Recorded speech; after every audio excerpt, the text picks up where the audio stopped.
ኢትዮጵያ ውስጥ አንድ ታዋቂ ሰው ሲሞት የትኛውም አይነት ታዋቂ ሰው ይሞት ሃይማኖተኞች ብቅ ይሉና የኔን ሃይማኖት ሳይከተል ሞተ እያሉ በየገጾቻቸው ላይ ይለጥፋሉ። ህዝቡም ሀዘኑን አቁሞ ያንን ልጥፍ ይዞ ሲሰዳደብ ስም ሲያጠፋ ሲቦቃቀስ ይውላል። እኔ እንደዚህ አይነት ነገር በነገራችን ላይ አልወድም፣ ሃይማኖታዊ ኮንቴንት ብሰራ ማለት ነው።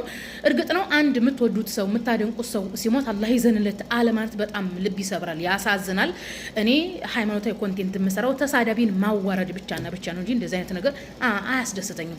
ኤኒዌይስ እንደምታውቁት አርቲስት ነጻነት ወርቅነህ ሞቷል። በጣም ነው የሚያሳዝነው፣ ልብ የሚሰብረውና በዚህ አጋጣሚ ወንድማችን ሙሱ ፌስቡክ ገጹ ላይ እስልምና ሳይቀበል በመሞቱ አዝናለሁ ብሎ ለጥፏል። ያንን ልጥፍ ወስደው ኦርቶዶክሶች ስም ለማጥፋት በቃ አላ አይደለ የነሱን ኦርቶዶክስነት ትክክል ለማስባል የሄዱበት ርቀት ውሸቶችንም በእስልምና ተቀባይነት የሌላቸውን መረጃዎችም እያራገቡ ስለሆነ ግልጽ እንዲሆንላችሁ ነው።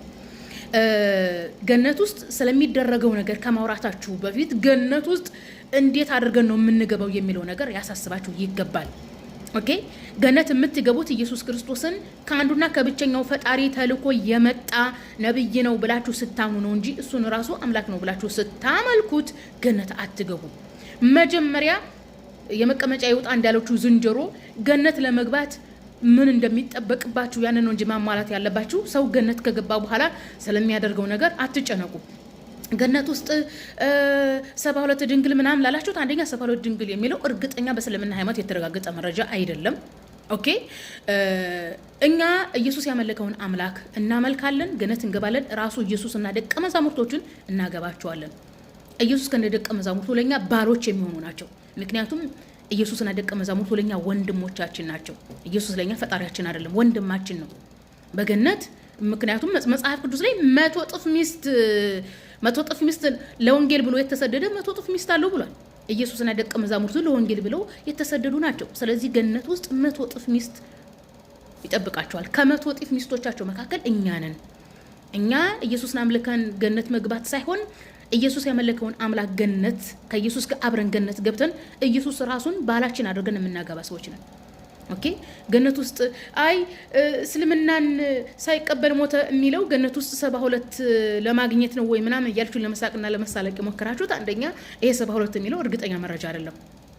ኦኬ፣ ከ72 በላይ 100 እጥፍ ሚስት ይጠብቃቸዋል ኢየሱስና ደቀ መዛሙርቱ እነ ጴጥሮስ እነ ያዕቆብ እነ ይሁዳ ምናምን ማለት ነው፣ እነ ዮሐንስ።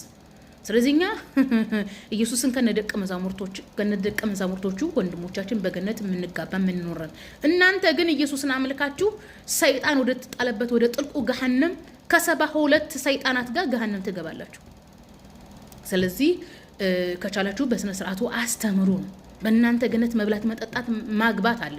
በነገራችን ላይ አንድ ሰው በገነት ጾታዊ ግንኙነት ወሲብ የሚያደርገው አንድ ሰው ኖርማሊ እዚህ ምድር ላይ አንድ ሰው ወሲብ ትዝ የሚለው ሰላም ሲሆን ጤነኛ ሲሆን ኖርማሊ ሲረጋጋ ነው እንጂ በሽተኛ ወይም የተራበ ወይም ሰላም ያጣ እንደዚህ አይነት ነገር አያገኙም።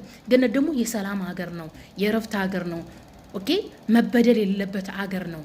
በደልን በጣም መጥፎ ነገሮችን የምትረሱበት በሰላም የምትኖሩበት ሀገር ነው። በሰላም ስትኖር ትበላለህ፣ ትጠጣለህ፣ ትዝናናለህ። ወሲብ ደግሞ አንዱ መዝናኛ ነው። እግዚአብሔር ለሰው ልጆች የፈጠረው ነው። ብዙ ተባዙ አላለም እግዚአብሔር? ታዲያ ለምንድን ነው ሴትና ወንድ አድርጎ የፈጠራቸው? ጾታዊ ግንኙነት እንዲያደርጉ አይደለም? በጾታዊ ግንኙነት እንድናፍር እንድንሸማቀቅ የእናንተን ኦርቶዶክስነት በጾታዊ ግንኙነት ተደብቃችሁ በወሲብ ተደብቃችሁ እውነተኛ ለማድረግ አይደል እንትን የምትሉት? ይገርማችኋል። እኛ ኢየሱስን በገነት እናገባዋለን። ይህን ይመስላል። ሸር ለኦርቶዶክሶች